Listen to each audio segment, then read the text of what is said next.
እስኪ አንድ ጊዜ ሁላችሁም ላይክ የምትለዋን በተን መጫን ከሁላችሁም የሚጠበቅና ይሄንን አድርጉ። አክሰሱ ያላችሁ ፌስቡክ እንደዚህ ያላችሁ አካላት ሼር አድርጉት። የቆረጡት እስከ ሞት ድረስ ለሂደቱ እንታመናለን ያሉት ሲጸኑ፣ የተፍረከረከው ደግሞ ወደኋላ እየተመለሰ ነው። በፋኖ በኩል በተጨባጭ አምጥተን አሳይተናቸዋል አይደል? ምን ያህል የሰው ኃይል ከድቶ በየጊዜው እንደሚመጣ ተሰልፎ እየተነዳ እጅ ወደ ላይ ብሎ እየተማረከ እንዲህ አይነት አዱ ከበራ አይመታም። እንደምታዩ ዛሬ በጣም በሚደንቃችሁ ሁኔታ የእውነት ምንም አይነት ይሄ የፕሮፓጋንዳ የምናምን ስሌት የሌለበት መረጃ ነው የምነግራችሁ። 5 የማስረሻ ጫሚሶን መንገድ የተከተሉ ሄዱ። 5 ያገዛዙ እንትኑ ብቻ ወታደሩ ብቻ አይደለም። 5 ያገዛዙ ሬዲዮ ዛሬ ወደ ፋኖ ገቢ ተደርጓል። 5 ሬዲዮ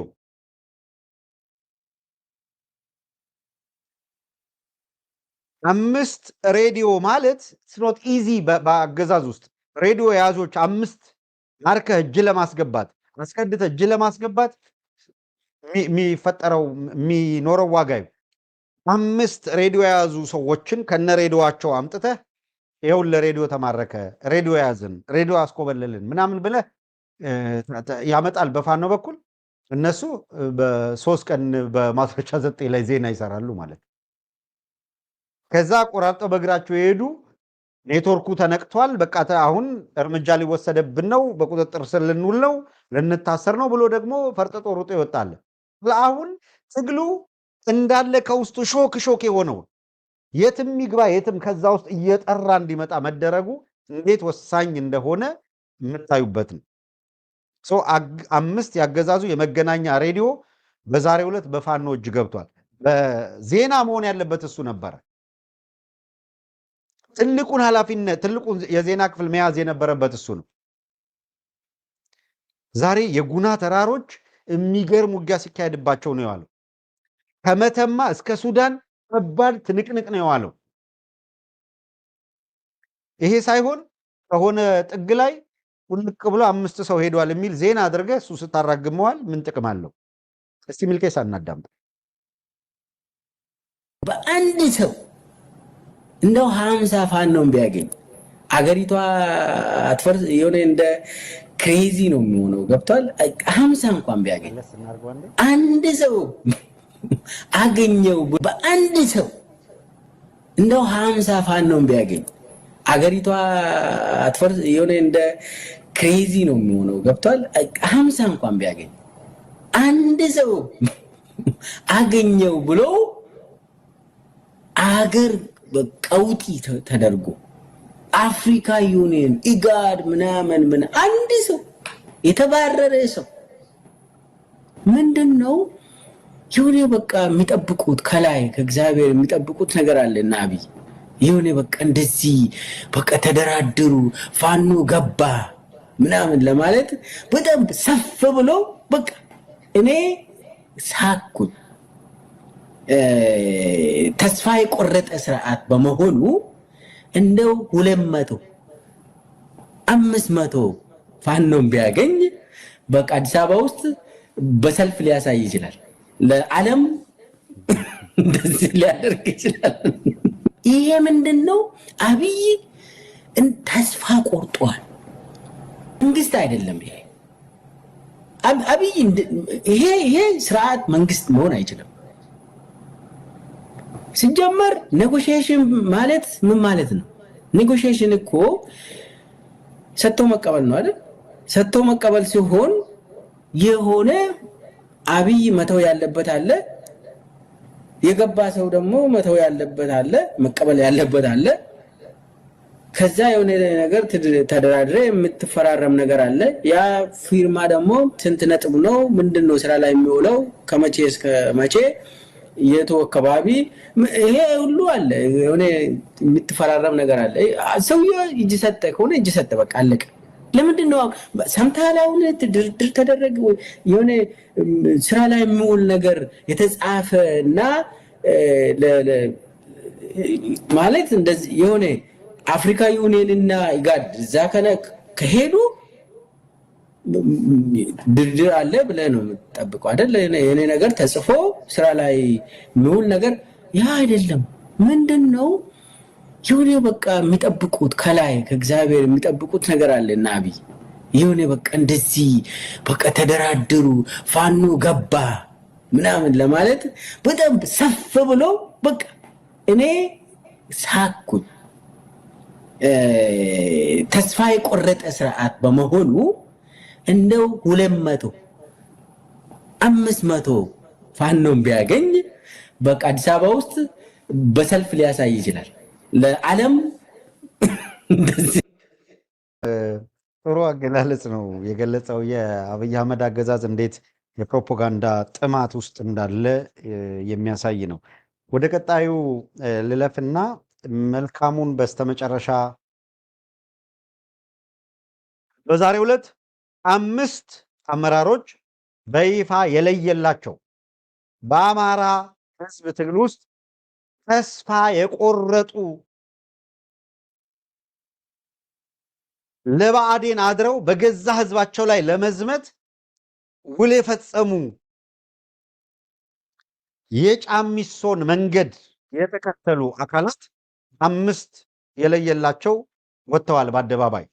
አንደኛው ኢያሱ አበራ የሚባል የፖለቲካ ዘርፍ ኃላፊ ሆኖ በአፋሕድ በአማራ ፋኖ ህዝባዊ ድርጅት አፋሕድ የወሎ ጠቅላይ ግዛት እዝ የፖለቲካ ዘርፍ ኃላፊ የነበረ፣ ኢንጂነር ፋንታው የሚባል የጽህፈት ቤት ኃላፊ የነበረ፣ ግርማ እጅጋየው የሚባል የማህበራዊ ዘርፍ ኃላፊ የነበረ፣ ተሳካ የሚባል የእዙ የሀብት አፈላላጊ የሚል ኃላፊነት ተሰጥቶት የነበረ፣ ፍሬዘር እሸቱ የመረጃ ክፍል ኃላፊ ሆኖ የነበረ። እነዚህ የማስሬ ጫሚሶን መንገድ ተከትለዋል። መልካም ጉዞ በትግል ውስጥ ሆነው ማነቆ ሆነው ተብትበው አስረው ጎንጉነው አንድነቱ እንዳይሳካ ከሚያደርጉ እንዲህ ለይቶላቸው ውልቅ ሲሉ የተሻለ ነው። ትግሉ ኩልል እያለ እየጠራ የሚሄደው 5ኛው ዘርፍ እየተራገፈ ሲሄድ ነው። 5ኛው ዘርፍ በመራገፉ ምክንያት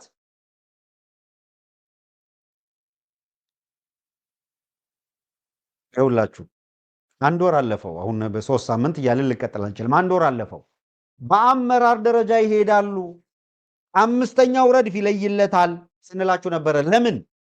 በአፋሕድ እና በአፋባ መካከል ያለው አንድ የመሆን ግንኙነት ውሉ እየጠበቀ መስመር እየያዘ በሄደ ቁጥር ጭንቀት ውስጥ የሚገባው ኃይል መሄጃ የሌለው ኃይል የሚፈጥረው ምክንያት ምንድን ነው? ከነ ኮዙ ነው ያነሳ ነው እኮ ኮዙ ምን የምትባል አጀንዳ ትመጣለች ብለናል።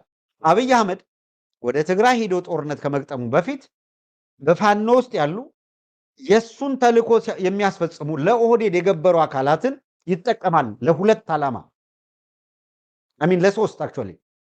1 ጠቋሚ አስተኳሹ ነው። አመራሮችን ዋና ዋና ሰዎችን የማስገደል ሚና ይወጣሉ። 2ኛ አንድነት እንዳይመጣ በፋኖ ውስጥ እዛው ተቀምጠው ይሰራሉ። 3ኛ የለየለት የፕሮፓጋንዳ ስራ ይሰራሉ። ከዚህ ውስጥ ጠርተው ተመንጥረው ወጥተው ወደ እናት ፓርቲያቸው ወደ ብአዴን ሲሄዱ ትግሉ እየጠራ ሄደ እንጂ እየጎደለበት አይደለም የሄደው። ክፍለ ጦር አይደለም የሄደው፣ ብርጌድ አይደለም የሄደው፣ እዝም አይደለም የሄደው።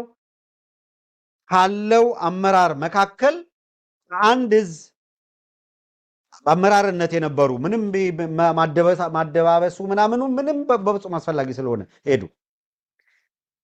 እነዚህ አካላት ምንም ዕጣ ፈንታ የላቸውም። ለምን? ከመስፍን ጋር ከማስረሻ ጋር ነው የቆዩት። ሲጎነጉኑ የነበሩትም ሲሰሩ የነበሩትም በጋራ ነው። ገና ነው ያልጠራለ፣ ገና ነው አንገቱን አሸዋ ውስጥ የቀበረ ሁኔታዎቹን እያየ ያለ አካል አለ። ልቡ አጥር ላይ ተንጠለጠለ አለ። የሚሄድበት ቀን ያልተወሰነለት አለ። ታትስዋይ ቀደም ብለን አመራሮች ራሳችሁን ፈትሹ፣ አጥሩ፣ ጠባቂዎቻችሁ በቦታችሁ ከእናንተ ጋር በዙሪያችሁ ያሉትን በጥንቃቄ እዩ የሚል ነገር የእውነት በቃ ልባችን እስኪዝል እኮ ነው የምንጮኸው።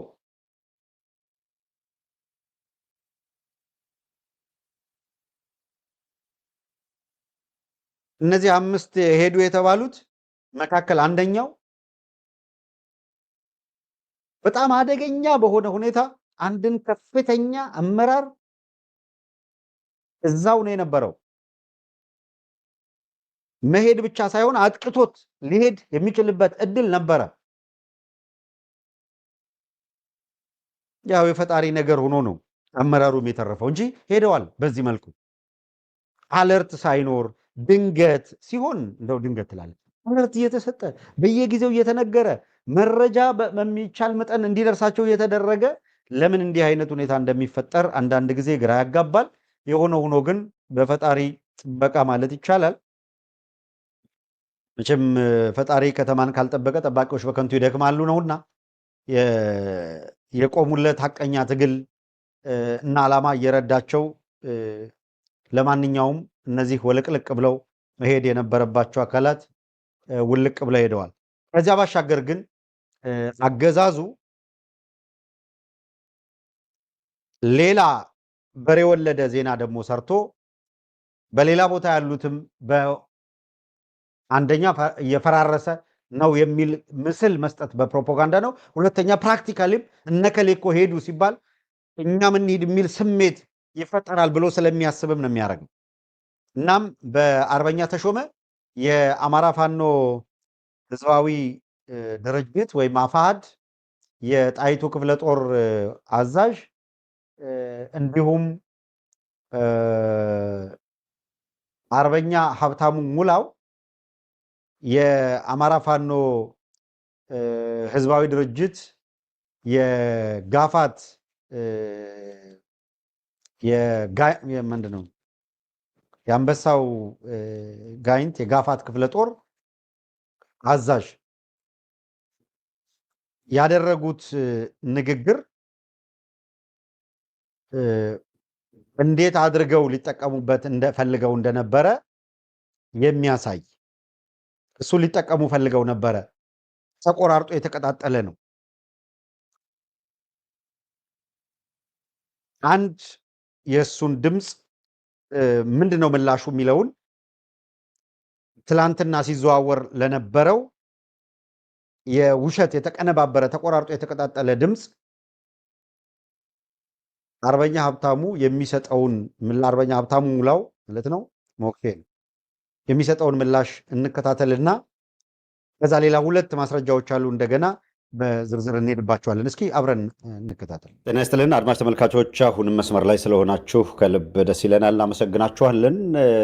አገዛዙ ከፍተኛ የሆነ የፕሮፓጋንዳ ጥማት ላይ ይገኛል። ለዚህም በዚህም ብሎ ጥቂት ግለሰቦችን በማስኮብለል የአማራ ትግል ወደኋላ ለመቀልበስ ይቻላል ብሎ ያሰበውን ሁሉ እየሞከረ ነው የሚገኘው። ከሰሞኑ ማስረሻ ሰጤና መስፍን የተባሉ የአፋሕድ አመራሮችን አስኮብልሎ ግለሰብ እንደ ድርጅት ተፈራራሚ አድርጎ ማቅረቡ በዓለም ዘንድ መሳለቂያ ሆኖ ቆይቷል። የአምስተኛ ረድፍ የሚባለው የብአዴን ክፍል በድርጅት ውስጥ ከፍተኛ እንቅስቃሴ ሲያደርግ እንደነበረ በስፋት ስናጋለጥ መቆየታችንም የሚታወቅ ነው። ይሄ ዘርፍ እየተጋለጠ ሲሄድ ከድርጅቱ እየተነቀለ ጓዙን ጠቅልሎ ወደ አገዛዙ እየሄደ ነው። ይህም በትግሉ ሂደት መጥራት እያስከተለ እንደሆነ ይስተዋላል። የሆነ ሆኖ አገዛዙ ተሳክቶለት ከወሰደው ባሻገር ቆርጦ በመቀጠል የድምፅ ቅንብር በመስራት እነከሌ ኮበለሉ የሚል ፕሮፓጋንዳ ጀምሯል። በትላንትናው ዕለትም ከጎንደር አካባቢ ከፍተኛ አመራሮች ለመኮብለል ዝግጅታቸው መጨረሳቸውን የሚያሳይ ንግግር አገኘው በሚል አገዛዙ ያሰራጨው ድምፅ ነበረ። ይህን ተከትሎ ወደ ድምፃቸው ወደ ተካተቱ አመራሮች ደውለን ነበረ። ከአመራሮቹ መካከል አንደኛው መስመር ላይ ያለ አድማጮች በቀጥታ አገዛዙ ምን እያደረገ ነው የሚለውን ጥያቄ አቅርበን ምላሽ እንዲሰጠን ጠየቅን። ፈቃደኛ ሆኖ ተገኝቷል። ከልብ እናመሰግናለን። መስመር ላይ ያለው ሻለቃ አርበኛ ሀብታሙ ሙላው ነው። ሻለቃ አርበኛ ሀብታሙ ሙላው የጎንደር ጠቅላይ ግዛት እዝ የጽህፈት ቤት ኃላፊና የመይሳው ጋፋት ክፍለ ጦር አዛዥ ወይም ሰብሳቢ ነው። ለቃለ ምልልሱ ለአጭር ቃለ ምልልስ ፈቃደኛ ስለሆንክ አርበኛ ሻለቃ ሀብታሙ ሙላው ከልብ አመሰግናለሁ። እግዚአብሔር ይስጥልኝ። እኔም አመሰግናለሁ። መልካም እንግዲህ የአገዛዙ ኃይል በትላንትናው ዕለት ያንተን ድምፅ ከአርበኛ ተሾመ ጋር ያደረግከው ቃለ ምልልስ አድርገው በማቅረብ በንግግራችሁም መካከል ወደ አገዛዙ ለመኮብለል ዝግጅት እንዳደረጋችሁ የሚገልጽ አድርገው ያሰራጩት ድምፅ ነበረ። ይህን በተመለከተ የአንተ አስተያየት ምንድን ነው? በእርግጥ እንዲህ የታሰበ ነገር አለ ወይስ አገዛዙ ምን እያለን ነው የሚገኘው የሚለውን በቀጥታ ከአንተው ለመስማት ነው። አርበኛ ሀብታሙ አመሰግናለሁ። በዚህ ሚዲያ ቀርቤ ሀሳብ እንዳካፈል ዕድል ስለሰጠኝ። ከዚህ በመቀጠል ምናልባትም የታሰበ አለው የሚለውን ሀሳብ ከመናገሬ በፊት ምናልባትም እንግዲህ የአገዛዙ የብልጽግና ኃይል በየፋኖ ተቋማት ውስጥ ሰርጎ ያስገባቸውና የፋኖን ኃይል በአንድም በሌላም እያሽመደመዱ እጅ እንዲሰጥና እርስ በርሱ እየተበላላ ተቋማዊ አሰራሩ እዚሁ ላይ እንዲመክን በማድረግ ደረጃ ሲሰሩ መቆየታቸው ይታወቃል። ይህን ተልዕኮ የተሰጣቸውን ግለሰቦች ግን በዚህ ልክ እንኳንስ የተቆራረጠና የተቀጣጠለ ቮይስ ሪካርድ ይቅርና ሙሉ በሙሉ የሚያወሩትን መረጃ አውጥተውም አይታወቅም። ስለዚህ ይህ የኛ የተቆራረጠ ቮይስ ሪካርድ የወጣውና ሚዲያ ላይ ለማህበራዊ ሚዲያ አስተላልፎ የእርስ በርስ ንትርክ እንዲፈጠር ያደረጉበት ትልቁ ምክንያት ምንድን ነው ካልከኝ፣ በተለይ አርበኛ ተሾመ አበባውና እኔ በአገዛዙ እጅግ በጣም የምንጠላና በጎን ለጎን አማራዊ አንድነትን የምንፈልግ አርበኞች በመሆናችን በተለያየ ምክንያት ሰርጎ ገቦችን እያስገባ ክፍለ ጦራችን በአንድም በሌላም አቅም እንዲያጣ ለማድረግ ብዙ ሙከራ ቢያደርግም አልሳካለት ሲል የመጨረሻ አለኝ ያለውን አማራጭ መጠቀም ይህን አይነት የተቆራረጠና የተቀጣጠለ ቮይስ ሪካርድ በማውጣት አሁን እንደሰማችሁት ሚዲያ ላይ እንደተባለው አይነት ሪካርድ አውጥቷል ማለት ነው።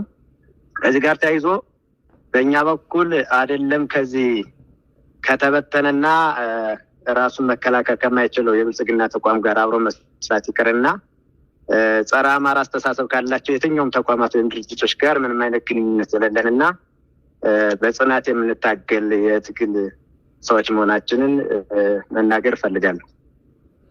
እጅግ በጣም አመሰግናለሁ አርበኛ ሀብታሙ ሙላት፣ ሻለቃ ሀብታሙ ሙላት። እንግዲህ እያደረጋችሁ ያለው ብርቱ ትግል የህልውና ትግል ነው። በዚህ መካከል በአንድም በሌላ መልኩ የተወሰኑ አካላት በዚህ የአማራ ትግል የህልውና ትግል ውስጥ መጽናት ያቃታቸውን በተለያየ መልኩ ማስኮብለሉ በትግሉ ላይ እንቅፋት የሚፈጥርና ወደኋላ የሚመልስ ነው ብለው አስተያየት የሚሰጡ አሉ።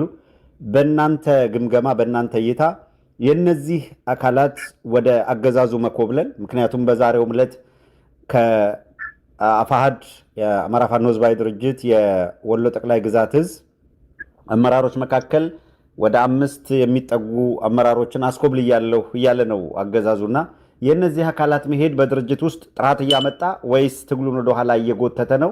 የእናንተ ግምገማና አስተያየት ምንድን ነው? በእኛ አስተያየት እንደዚህ አይነት ሰርጎ ገቦችና ይህን ተቋም ለማፍረስ የሚሰሩ ግለሰቦች አበክረው መሄዳቸው ለእኛ ትልቅ እፎይታ ነው። ምክንያቱም ብዙም ያን ያክል ጫና የሚያመጡ ባይሆንም እንኳን ቅሉ ከብልጽግና በሚጎረጎርላቸው ሳንቲም አማካኝነት አንዳንድ የአስተሳሰብ ድክመት ያለባቸውን የትግል አጋሮችን በገንዘብ በመግዛትና የተለያየ እሳቤ እንዲይዙ እያደረጉ በአንድም በሌላም በተለይ አማራዊ አንድነቱ እንዳይመጣ በማድረግ ደረጃ ሲሰሩ የቆዩ በመሆናቸው ይህንን ድርጅቱ አበክሮ ጥናት አድርጎ በራሱ የመረጃ ክንፍ ከደረሰ በኋላ ማገጃ መጻፍና ከአባልነት ማሰናበትን አስመልክቶ ደንግጠው ያው ከለላ የሆነና ወደሚለው ተቋም ሄደዋል። ከዚህ ጋር ተያይዞ ለእኛ መሄዳቸው በጣም ፎይታ ነው። ትግሉ እየጠራና የበለጠ እየጠነከረ እንዲሄድ እንዲሁም አማራዊ አንድነቱ ፈጥኖ እንዲመጣና አንድ አማራዊ ተቋም መስርተን ብልጽግናን ጥሩ አድርገን የምንመታበት ጊዜ የተቃረበ መሆኑን ነው እኛ የገመገምነው። እጅግ በጣም አመሰግናለሁ። አንድ የመጨረሻ ጥያቄ የማቀርበው የአማራ ሕዝብ አንድ ማዕከላዊ ሴንትራል ኮማንድ እንዲኖር አበክሮ ይጠይቃል ለተራዘመ ጊዜ። አሁን በአንዳንድ ጉዳዮች ላይ የአንድነቱ ወደ ተጠናከረ ተግባቦት እየመጣ ነው። ለዚህ ምናልባት ወደ መቋጫው እየደረሰ ነው ተብሎ ስለሚታመን ይህንን በአፋሕድና በአፋብኃ መካከል ይሁን በየትኛው ማደረጃጀቶች መካከል እየተፈጠረ ያለው አንድነት ላገዛዙ ከፈጠረው ስጋት ነው ይሄ የመነጨው የሚል ነገር ይነሳል። ለመሆኑ አንድ ሴንትራል ኮማንድ የመመስረትና አንድ አማራዊ ድርጅት የማቆም እንቅስቃሴ ተስፋ ሰጪ ሁኔታ ላይ ነው በእናንተ ግምገማ? እጅግ በጣም ተስፋ ሰጪ በሚባል ደረጃ ደርሷል። ያው ምናልባትም አንድነቱ ከመምጣቱ በፊት ይፋዊ መግለጫ ማውጣቱና የደረሰበትን ቁመና ማሳወቁ ጥሩ አይደለም በሚል በውስጥ አሰራር እየተሰራ ስለሆነ ነው እንጂ በጣም ጥሩ በሚባል ደረጃ ደርሷል። በቅርብ የአንድነት ዜና እናበስራለን የሚል እምነት አለን።